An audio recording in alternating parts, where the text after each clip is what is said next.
I spoke with Mohamed Olad, a reporter for VOA, which is Voice of America. He also happens to be a native of Somalia, and he's met with Al-Shabab face to face. So you saw the rise of Al-Shabab and the draw internally to those coming from around the world. What was it, do you think?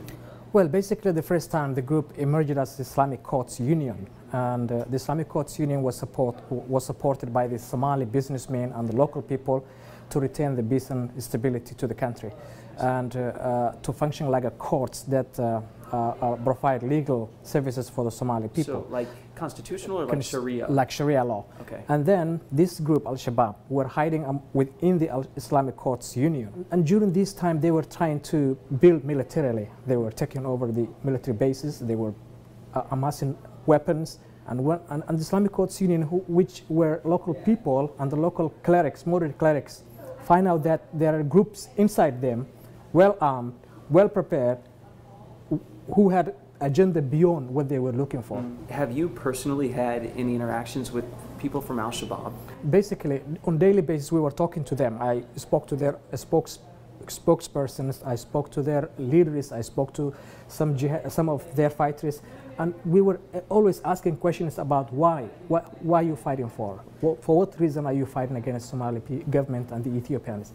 The only thing they were telling you is that they want all what they described as infidels, including the Somali government authorities, to be out of the country and then return Sharia law into Somalia and rule the nation with a strict Islamic law. I realize you're a professional and you're a journalist there and here now, but I wonder personally, how did you feel? Was it scary?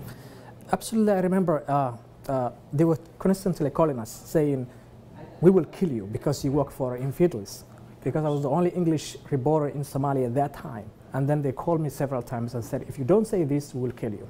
And that's when I decided to leave the country. Now, those who are still back home, what is their view of Al-Shabab? Some groups are living in the rural areas. There are people where there's no education, where there's no opportunity to go to schools. So in these areas, they convince them that they are the only real representatives of the Somali people. And they don't have another option. The government's not there, and nobody's there. They are controlling, they are enforcing their law, they are killing people in front of the people to intimidate them. But away from them, to the main towns like Mogadishu, Bosaso, Beledweyne, people believe that these people are brutal, and they have no place in Islam, and they don't like them.